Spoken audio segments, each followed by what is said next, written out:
Glória a vós, Senhor. A minha Bíblia vai estar um pouquinho diferente da tua, mas é a mesma palavra. Felizes as pessoas que sabem que são espiritualmente pobres, pois o reino do céu é delas. Felizes as pessoas que choram, pois Deus as consolará. Felizes as pessoas humildes e mansas, pois receberão o que Deus tem prometido. Felizes as pessoas que têm fome e sede de fazer a vontade de Deus, pois Ele as deixará completamente satisfeitas. Felizes as pessoas que têm misericórdia dos outros, pois Deus terá misericórdia delas. Felizes as pessoas que têm o coração puro, pois elas verão a Deus. Felizes as pessoas que trabalham pela paz, pois Deus as tratará como seus filhos. Felizes as pessoas que sofrem perseguições por fazerem a vontade de Deus, pois o reino do céu é delas. Felizes são vocês quando os insultam, perseguem e dizem todo tipo de calúnia contra vocês por serem meus seguidores. Fiquem alegres e felizes, pois uma grande recompensa está guardada no céu para vocês. Porque foi assim mesmo que perseguiram os profetas que viveram antes de vocês. Palavras da salvação. Glória a vós, Senhor. Nós estamos num ciclo de pregações das homilias do nosso Papa Francisco. Então esta é uma homilia que ele fez na Santa Marta no dia 13/6 deste ano. E é de uma riqueza tão grande, que quando eu ouço aquele homem falar, o próprio Jesus aqui na presença do Papa, eu me emociono. Porque assim, são palavras que a gente lê, mas quando você vê o Papa pregando, você sente um impacto tão grande. E como eu disse, é uma palavra que eu considero tão linda e tão importante para o carisma da comunidade, para a nossa vida espiritual.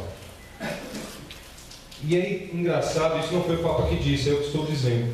Todas as bem-aventuranças, ela tem uma palavra-chave daquilo que você tem que fazer e uma palavra-chave daquilo do que você vai receber se você cumprir aquilo que você fizer. Você vai entender isso agora na pregação. Mas eu falava, em contrapartida, o Senhor fala aqui claramente para nós aquilo que nós temos que fazer e o que nós receberemos se nós fizermos isso que Ele falou. Aí eu fiquei pensando, poxa vida, se eu não fizer aquilo que Ele está falando, eu também não receberei aquilo que Ele propôs. Então essa palavra, ela tem uma riqueza e uma noção para a gente muito forte, porque nós somos obrigados a viver isso para receber aquilo. E é isso que o Senhor quer para nós esta noite. Então o Papa diz assim, no início já da sua homilia: são simples palavras, mas é um programa de santidade para os cristãos, que devem ser seguidas. Porque é uma contracorrente quanto ao mundo que nós estamos vivendo hoje, que prega justamente as mal-aventuranças. As aventuras do mundo, não as coisas que nos aventuram a Deus, diz o Papa. Esta que é a beleza. Respondem a questões que fazemos quando decidimos por Cristo. Você sabe, quando a gente se decide por Jesus, nós começamos a fazer algumas perguntas, mesmo que inconscientemente. A gente fala, o que eu tenho que fazer para ir para o céu? Será que isso é pecado? Será que isso é errado? Como que é ser um bom cristão? O que eu tenho que fazer para ser uma boa pessoa? Como vou ser um bom pai? Como vou ser uma boa mãe? E a gente começa a fazer perguntas de moral cristã. A gente começa a rever a nossa catequese. Nós começamos a questionar a nossa fé. Não é assim? Quando você começa a voltar para a igreja, quando você começa a ter um novo encontro com Cristo, você começa a se fazer essa pergunta. Não só estas, mas muitas outras perguntas. E o Papa diz: que as bem-aventuranças e uma outra leitura do Evangelho são as respostas para nós, para essas questões. Versículo 3, ele diz lá: felizes as pessoas que são espiritualmente pobres, pois delas é o reino dos céus. O Papa disse uma frase tremenda neste momento. Ele disse assim, que quando o ser humano, o coração do ser humano está satisfeito por si mesmo, não existe espaço para a palavra e a vontade de Deus. Quando o ser humano se satisfaz somente, quando ele cria para ele ilusões ou satisfações, quando ele se torna autossuficiente, quando ele acha que ele é o centro da sua vida, não tem mais espaço para Deus. E eu pergunto para você, a humanidade está assim? Está ou não está? Está.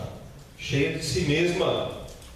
Pessoas querendo viver ao seu custo, ao seu bel prazer. Por isso que eu disse para vocês hoje, que vocês são bem-aventurados por estarem aqui hoje buscando a palavra de Deus. Vocês entenderam? Porque é justamente navegar e correr contra a maré do mundo. Então nós, ser espiritualmente pobres, neste versículo 3, não significa a pobreza material. Também o desapego, eu creio que ele quis dizer o Senhor nessa palavra. Mas principalmente das coisas que nos vão inundando o coração e substituindo Deus. Quando você se torna pobre em espírito, significa que você é dependente do Espírito de Deus. Está explicado esse versículo 3. Vocês entenderam? Porque às vezes a gente tem o erro, o equívoco de falar assim, não, Senhor, eu tenho que ser pobre, miserável. Não é isso. Mas ter um coração realmente puro e liberto das coisas que nos prendem aqui. Por exemplo, tem pessoas que nós sabemos que são ruins. Não tem? Tem gente que a gente vê sem julgar. Você vê a pessoa é ruim, ela nasceu ruim, parece, né? Deus me livre, parte. Tem pessoas que você vê que gosta de fazer o mal, ela gosta de ver o erro das pessoas. Isso vai contra o carisma da comunidade. Você quer ver uma coisa que eu fico incomodado, é você rir da desgraça dos outros. Eu tenho pavor disso, eu fujo disso. São Bento também, vai ver que é por isso que a gente acatou ele, né? Porque quando uma pessoa está sofrendo, eu não devo rir. Quando uma pessoa está passando uma dificuldade, eu não devo desejar o mal. Quando uma pessoa está sofrendo, muito menos. Vou dar um exemplo, claro, para a gente fechar esse versículo. Tem muita coisa para falar, Jesus amado. Vocês viram essa semana a morte do candidato? Gente fazendo piada política, gente fazendo gozação, e uma família linda de filhos cristãos batizados na igreja católica, um com síndrome de Down, sofrendo, e pessoas fazendo piadas. Ah, presidente poderia estar naquele avião, ou coisas desse tipo. Está errado. Eu não estou falando de partido, eu não concordo com um monte de coisa, eu não sou político, eu sei que está tudo errado, mas eu não posso desejar o mal. Isso é ser pobre em espírito. É não ficar se enchendo das misérias do mundo e das coisas ruins. Então tem gente que é ruim. O mundo está se tornando ruim, nós não podemos nesse caminho, amém, povo de Deus? Não pode. Esvazie o seu coração da ruindade, da maldade, deseja o bem sempre. Agora, quando o coração é bom, meu povo, ele é bom em qualquer lugar. Quando o coração ele é bom para ser mãe, é bom para ser pai, é bom para ser amiga, é bom para ser comunidade, é bom para ser qualquer coisa. E é assim que o Senhor nos quer, amém? No versículo 4, nesse versículo 3 eu esqueci de me falar, tem duas palavrinhas-chave. Você tem que ter um coração pobre para ganhar o quê? O reino dos céus. Está vendo? Se você tiver um coração pobre, o que vai acontecer? Ganhará o reino dos céus. Guardou? São as palavras-chave desse versículo 3. Do versículo 4 tem também duas palavras-chave. Aqueles que choram, porque serão consolados. Então, se você chorar pelas coisas boas, eu já vou falar, você será consolado por Deus. Hoje a humanidade não se preocupa mais com o outro. As bem-aventuranças, elas são assim, faça assim com a sua mão. Está vendo? Elas são assim, né? Elas não se separam, elas não são sozinhas. Uma bem-aventurança liga na outra. Por isso que você vai ver que a gente vai ligando uma na outra. Então o mundo está mal. Nós falamos na primeira bem-aventurança ali. Na segunda, nós vemos qual que é a realidade daqueles que choram. Hoje nós vemos as pessoas chorando e muitas vezes viramos o rosto para não querer sofrer junto. Nós vemos um mendigo na rua, nós nos esquivamos ou achamos ruim. Ah, isso aí não tinha que estar aí não, né? Empobrece a cidade. Tira os mendigos, pega a Cracolândia, bota para outro canto lá, para mostrar um cartão postal bonito. Parou-se de se preocupar com o ser humano. Por quê? Porque a gente não quer sofrer, a gente não quer chorar. A criança às vezes chora porque precisa de alguma coisa, a gente quer que ela pare logo, não é assim? Cuidado, porque os que choram serão consolados. Deus não está dizendo para nós, Jesus não está dizendo para nós na palavra, que nós temos que chorar sempre, não. Mas aqueles que choram por um motivo necessário, ou por algo que aconteceu na vida, ou porque o seu irmão chora, nós temos que estar juntos com ele. Não podemos virar o rosto para os nossos irmãos. Não podemos deixar de chorar pelas pessoas.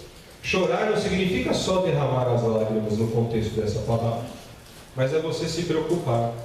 Por exemplo, outro dia na missa, eu posso falar por mim. Nós estávamos rezando, eu estava celebrando a missa, não, a celebração, e no momento da oração pela igreja, nós rezamos pelas pessoas que estão em guerra lá. Porque eu vi uma imagem a semana passada das crianças que estavam padecendo por causa da guerra lá, né, da Jordânia, da Síria, de Israel, de tantos países que estão em guerra aí. E agora esses dois principais que a gente está vendo nos noticiários. Quando eu vi aquelas crianças, e na hora da celebração, eu pedi para que a gente fizesse silêncio e orasse pelas pessoas, eu comecei a chorar. Mas chorar e de lágrima mesmo. De pena, de dó, de misericórdia. Porque nós não podemos, disse o Papa na sua homilia, ver o irmão sofrendo e ficar atento a isso. Não podemos. Nós não podemos ver um irmão passando por uma dificuldade do nosso lado, às vezes vizinho, passando fome, chorando uma separação, chorando um divórcio, chorando um problema com drogas, chorando alguma coisa e não fazer nada. Porque se nós chorarmos junto com eles, meus irmãos, nós seremos consolados. Para fechar esse versículo 4, o mundo hoje só quer o hedonismo, por isso que eles não querem sofrer. O prazer a qualquer custo, né? Por isso que se inventam tantas coisas para os jovens, a sexualidade toda errada. Por quê? Porque quer o prazer agora e já, custe o que custar ao mesmo, né? Eu tenho que ser feliz, tenho que ser rico, eu tenho que ser bem de vida, nem que eu tenho que subir sobre as pessoas, magoar as pessoas. Então ninguém quer sofrer, só quer se dar bem, né? Este é o mal que a gente tem que lutar contra. Versículo 5, nós temos duas palavras-chave: humilde ou mansos na sua Bíblia, porque possuirão a terra. Não é aí? Não é isso que está escrito aí? Então, se você for humilde e manso de coração, você vai possuir a terra. O que significa isso, meus irmãos? Ser manso e humilde de coração não é ser bobo. O Papa, ele disse até a palavra assim na tradução do italiano que ele está falando, não é ser tolo, né? Tolo em italiano é ser bobó, ser bobão, né? Então assim, não é você ser bobo, não é deixar as pessoas passar por cima de você, eu sou humilde, né? E os humildes possuirão a terra. Não é isso. A humildade, a mansidão é aquela pessoa que sabe apaziguar situações, é aquela pessoa que mantém a calma no momento certo, é aquela pessoa que quando vê discórdia entre dois irmãos tenta apaziguar, é aquela pessoa que nunca quer estar sobre a outra, é aquela pessoa que mesmo estudada, mesmo literária, ela consegue se colocar na mesma posição que os outros irmãos, porque sabe que todos nós somos iguais. Isso é ser manso e humilde de coração. E por que possuirão a terra? Eu digo para você, quando uma pessoa é realmente mansa, você vê que é uma pessoa boa, caridosa, que está sempre com os irmãos, dá a vida pelos irmãos, né? É desapegada. Quando ela é humilde, ela não sobressai pelas outras pessoas, automaticamente.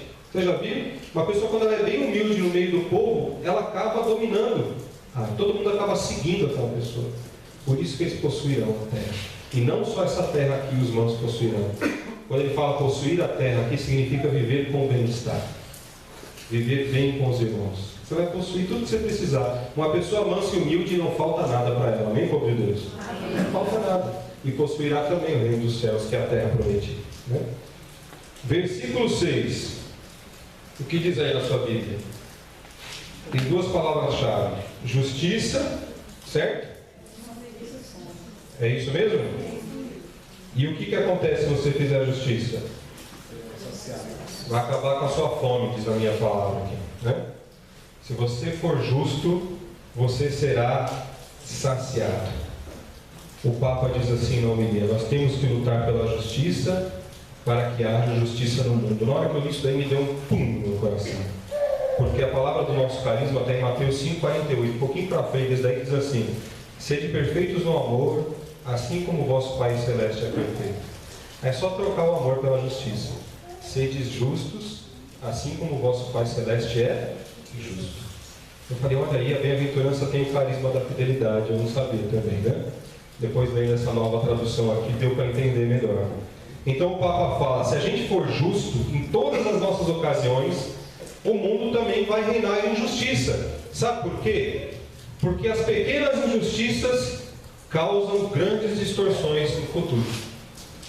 O jeitinho brasileiro. A gente dá um jeitinho.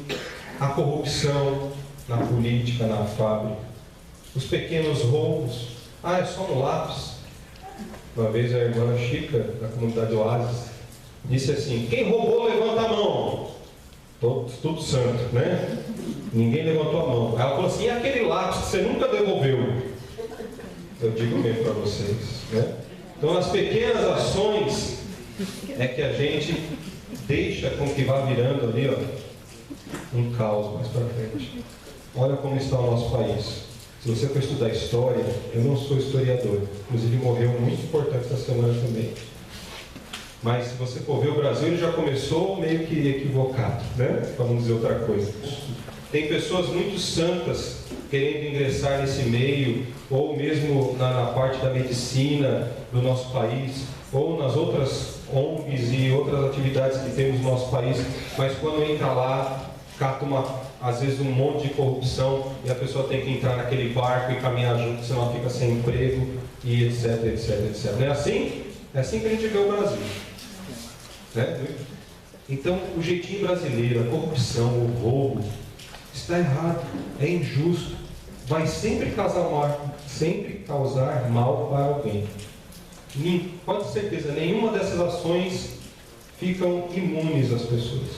Você entendeu? Então, ser justo em todas as coisas. Eu vou fazer um esquema para nós aí. Que esquema, irmão? Não tem esquema, o que é certo é certo. Troca essa palavra esquema, beleza? Esquema só se for elétrico para os eletricistas, tá bom? Não tem esquema, é justo. Fazer o que é certo, o que é moral, o que é legal e santo. É isso que diz esse versículo. Senão a gente vai fazendo com que o mundo seja cada vez mais corrupto. Ainda o Papa completa: justiça não é vingança. Eu fiz justiça com as próprias mãos. Isso é vingança. O único que pode fazer justiça, alguma coisa que foi errado com a sua vida, é Deus. Ser justo aqui na terra é esperar a vontade de Deus. Isso é muito difícil. É muito difícil, irmãos. Olha o seu irmão do lado e diz: isso é muito difícil.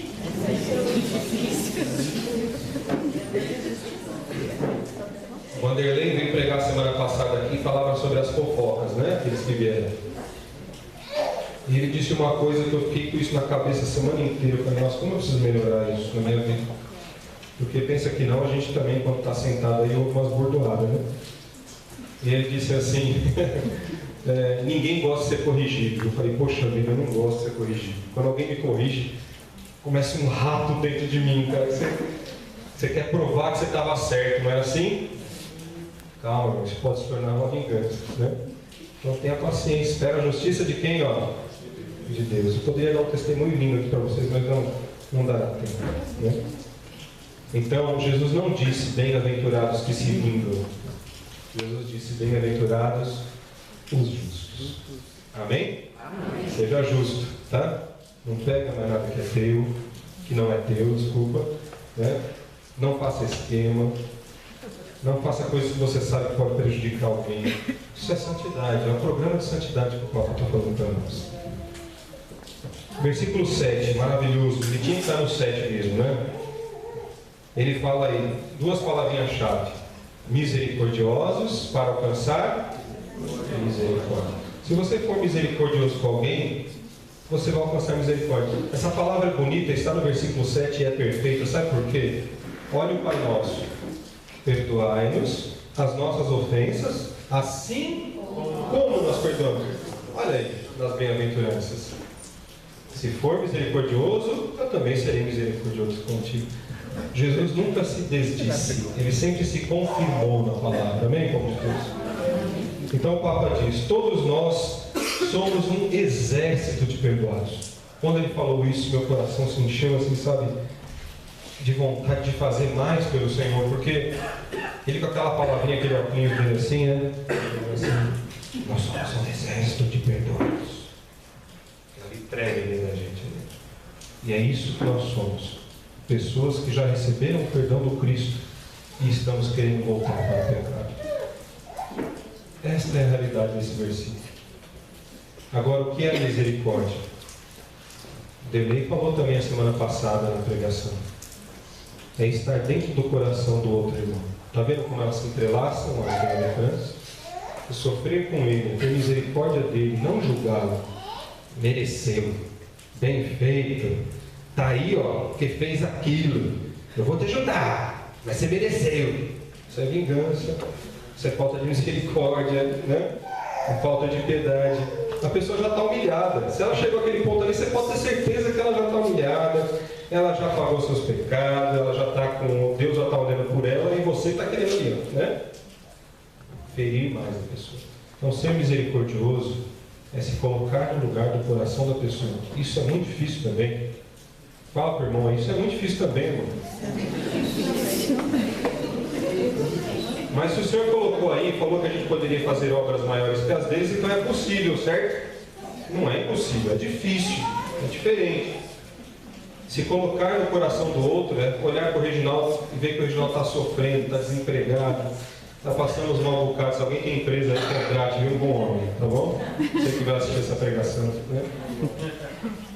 É ver que ele sofreu por tal coisa, faltou tal coisa, é sofrer junto com ele. É eu tentar entender o coração dele, como que está o coração do Reginaldo. O que se passa na família dele. É me preocupar com o meu irmão, com o meu coração também. Porque fazer caridade por caridade é filantropia. Fazer caridade com o coração do irmão é misericórdia. Amém? É isso que o Papa fala para nós. O que perdoa, cura a si mesmo e ao próximo. Vamos repetir? O que perdoa, cura a si mesmo e ao próximo. O Papa ainda diz assim, nesse momento, que o mundo está em guerra porque falta perdão. E é isso. Não tem explicação. Não é por causa de petróleo, não é por causa disso, não é por causa de poder somente, não. É porque não perdoa. Se perdoasse, não teria guerra. Versículo 8. Tem duas palavras-chave. Na minha diz puros de coração, porque... Repitam. Puros de coração E verão a Deus. Então, se você for puro de coração, você vai ver a Deus. Olha, meu irmão. Você quer ir para o céu? Não sentir firmeza, não. Sim. Vou, né? Estamos aqui para isso, não é verdade, gente? Então, vou perguntar de novo. Quer ir para o céu? Amém. Você tem que ser puro de coração. Ah, não. Fala aí agora. Fala assim, isso é mais difícil ainda, né? É difícil.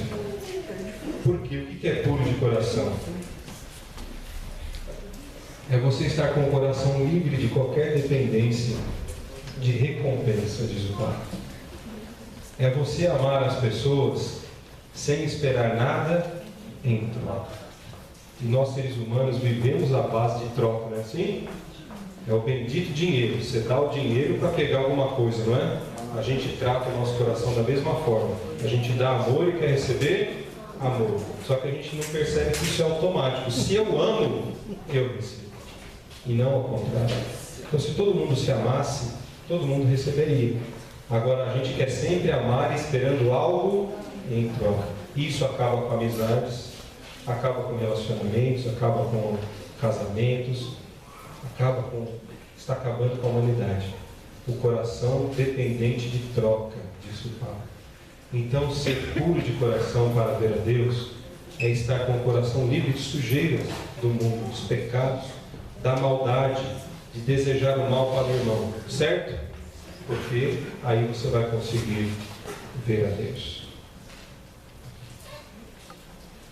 Em Mateus 12:34, a palavra do Senhor se confirma dizendo assim: a boca fala o que o coração está cheio.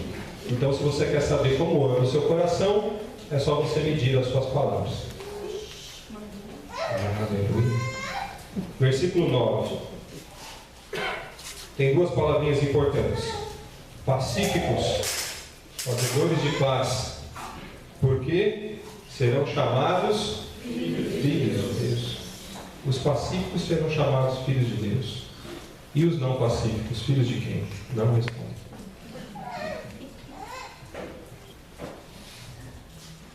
O Papa diz assim na sua homilia, que hoje nós somos muito mais agentes de guerra e de discórdia do que agentes da paz. Isso é muito triste, mas é uma verdade, né? E ele disse ainda uma frase que tem a ver com a pregação aqui do nosso grupo da semana passada. Ele disse assim: quando eu recebo a partilha de um irmão e repasso para outra pessoa, fazendo uma segunda edição dessa partilha, o Papa fala, fazendo um aumento, eu aumento, mas não invento, já dizia o Nelson Rubens, não é? Deus me livre, isso é pecado, né? Então o Papa disse: quando eu passo para outra pessoa, fazendo uma edição, uma segunda edição daquilo que ela falou, eu estou sendo um agente de guerra e não um agente de paz. Porque com certeza aquilo ali vai ter consequências, porque foi inventada uma mentira que vai gerar uma discórdia e vai criar confusão, vai acabar com a paz de alguém. Entenderam? Então, ser pacificador é não fofocar. Ser pacificador é acalmar a briga dos irmãos. Ser pacificador é silenciar às vezes. Ser pacificador às vezes é dar o braço a torcer. Outro dia minha mãe disse uma frase, a gente estava conversando, e ela falou assim: olha, Belém, eu já tive que engolir muito sapo na minha vida. É assim que a gente fala, não é? Não engole sapo, meu irmão, mas não vai para o inferno, amém? É isso. Tem gente que tem medo de engolir sapo, quer corrigir na hora. Versículo 10, está acabando, aleluia. Eu ficaria a noite inteira falando disso, e vocês? Mas não dá, né? No versículo 10 diz uma palavrinha que nós morremos de medo aí: perseguidos. Porque aqueles que são perseguidos ganharão o quê? O reino dos céus. Meu Deus do céu, isso eu não sei nem o que dizer, né? Se as outras coisas eram difíceis, esta então parece ser impossível. Mas isso já acontece com você. Olha para o irmão do seu lado aí, sua família, e diz assim: isso já acontece com você.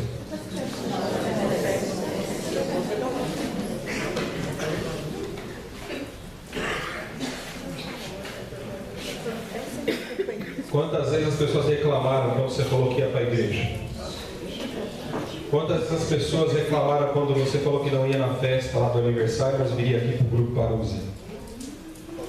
Quantas vezes as pessoas olharam para você e deram risada da sua cara quando você falou que acreditava em Deus? Quantas vezes você foi caçoado aí quando você falou fui curado, fui curada? Não é assim? Então você já passa por perseguição. Essa perseguição ainda é amena, né? Ainda é pouca. Olha para os nossos irmãos lá dos países em guerra. Eu sou cristão. Cabeça cortada. Eu sou cristão. Vem aqui que eu vou usar você como escudo humano. É assim que está acontecendo lá.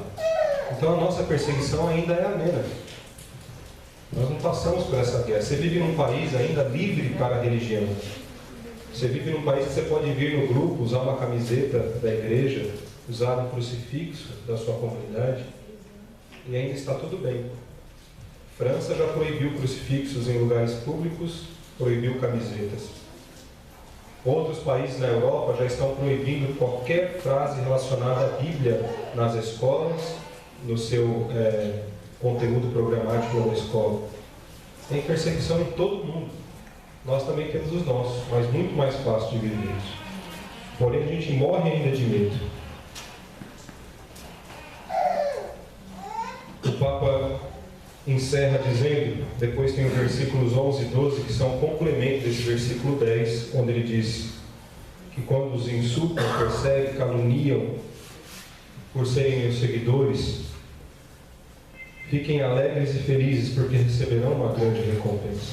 Então, quando você deixa lá a sua casa, o seu divertimento, a festa, o shopping, para vir primeiro rezar no grupo, quando você deixa de ir no futebol, quando você deixa de ir num lazer, numa viagem para ir primeiro na Santa Missa no domingo, você está abrindo as portas para você e sua família entrar no reino dos céus. É isso.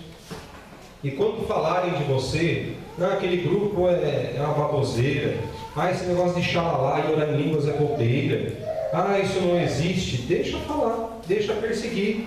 É o que eu creio e é o que eu sei que o Papa falou que vai me levar para o céu.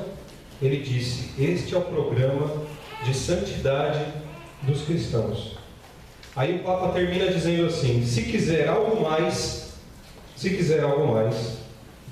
Jesus também dá outras indicações, um protocolo sobre o qual nós seremos julgados. Aí ele diz assim, leia Mateus 25, 34, disse o Papa. Então vamos ler. Mateus 25, 34. Então o rei dirá aos que estiverem à sua direita, venham, vocês que são abençoados pelo meu Pai, venham e recebam o reino que meu Pai preparou para vocês desde a criação do mundo. Pois eu estava com fome e me deram comida, estava com sede e me deram água, era estrangeiro e me receberam em sua casa, estava sem roupa e me vestiram, estava doente e cuidaram de mim, estava na cadeia e foram me visitar. E o Papa encerra dizendo assim, com estas duas propostas, as bem-aventuranças e Mateus 25, se pode viver uma vida a nível de santidade, diz o Papa. Está vendo, comunidade de fidelidade? Se nós vivemos as bem-aventuranças em Mateus 25, nós já conseguimos ser santos aqui na terra. Por isso é difícil. Por isso que é difícil as bem-aventuranças. Por isso que é difícil fazer o bem ao irmão, porque fazendo bem ao irmão, você está fazendo bem ao próprio Cristo. Quando fizer isso a um desses pequeninos, diz o Senhor, é a mim que o fizestes. Vocês entenderam? Então, quer ser santo? Quer ir para o céu? O Papa diz, leia de novo, 1, 2, 3 vezes, pede o Papa, as bem-aventuranças. Leia Mateus 25, 34, que é o protocolo que a gente vai ser julgado. O Papa diz, você será julgado por aquilo que você fez pelos seus irmãos, porque Deus está nele também.